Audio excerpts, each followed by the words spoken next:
तुम्हारी बहू की कहानी। सारे रिश्तेदारों के सामने धूमधाम से करवाती है मंगम्मा। वहाँ आए उसके सहेलियाँ मंगम्मा से ऐसे कहते हैं, तुम्हारी बहू कितनी सुंदर है। काली वसुधा को देख वो उसका मजाक उड़ाते हैं। हाँ, कितनी प्यारी लड़की है। वैसे भी मंगम्मा ना सुंदरता को थोड़ी देखती है। ऐसे कहते हैं, अरे हाँ मंगम्मा, तुम्हारी इतनी सुंदर बहू दहेज में कितना लाई है। हाँ, क्या दहेज, काय का दहेज। तुम्हें पता है ना, मैं पैसों को उतना मूल्य नहीं देती, क्योंकि मेरे पास बहुत पैसा है। इसीलिए पैसों को छोड़कर मैं अच्छी घर से अच्छी मन की बहू लाई हूँ।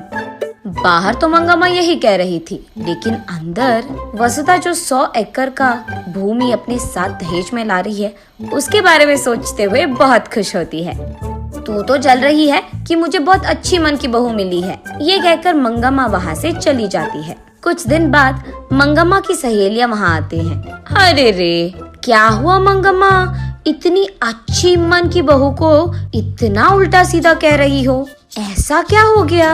हाँ, अच्छे मन को क्या खा जाऊंगी मैं। इसके बाप ने मुझे वचन दिया था कि वो 100 एकड़ का भूमि देगा मुझे, लेकिन शादी के बाद तो उसने सिर्फ 50 एकड़ दिया है, कुत्ता कहीं का। और मैं यहाँ सपने बुन रही कि इसके लाए हुए 100 एकड़ से गांव का जमींदार बन जाऊंगी, लेकिन जैसे मैंने सोचा वैसे कुछ नहीं हुआ। ऐसे वो अपने सहेलियों के साथ उसका पूरा गुस्सा कह देती है। ये सब सुनकर मंगम्मा की सहेलियां अंदर ही अंदर बहुत खुश होते हैं और ये सोचते हैं कि अच्छा हुआ, इसको तो ऐसे होना ही था।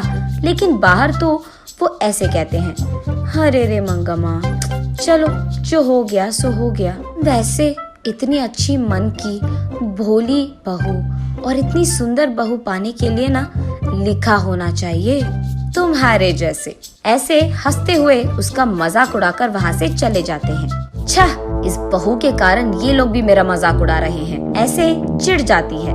उसके कुछ दिन बाद मंगम्मा की एक रिश्तेदार उसके घर आती है।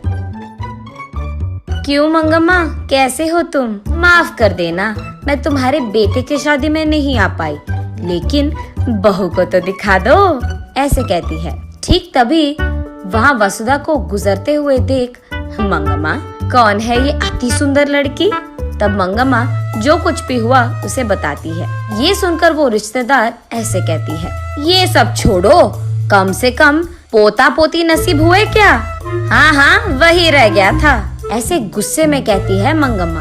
हाँ, तो फिर और क्या सोच रही है मंगम्मा, इस कचरे को यहीं से भगा दो। उसके बाद तेरे बेटे के लिए ना एक अच्छी सुंदर बड़े घर की बेटी मैं लाऊंगी, ऐसे कहती है। वहीं खड़ी ये सब सुनती है वसुधा। वो दुर्गा माँ के पास जाकर ऐसे रोने लगती है। देवी, मैंने क्या पाप कर दिया? इस रंग में जन्म पाकर बचपन में ही तूने मुझे धोखा दे दिया। शादी के बाद मुझे बच्चे भी नसीब नहीं हुए। अब लग रहा है कि मेरी शादी भी टूट जाएगा। इनके पैसों की प्यास में क्या मेरी जिंदगी व्यर्थ हो जाएगी? ऐसे रोती रहती है। अगले दिन मंगम्मा के घर के सामने एक मुनि आता है और भवती भिक्षाम देही ऐसे पूछते हैं। ये सुनकर वसुधा एक थाली में सारे व्यंजनों को लगाकर उस मुनि के पास जा ही रही थी कि मंगम्मा ये देख,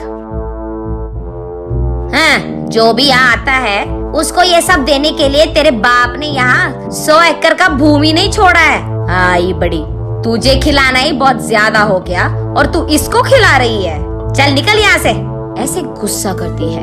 हाथ में थाली वहीं पे छोड़कर, माफ कीजिए स्वामी, और उसके बाद कुछ और कहने ही वाली थी कि मुनि, मुझे सब पता है बेटी, तुम फिक्र मत करो, मनोवांछा फल सिद्धिरस्तु।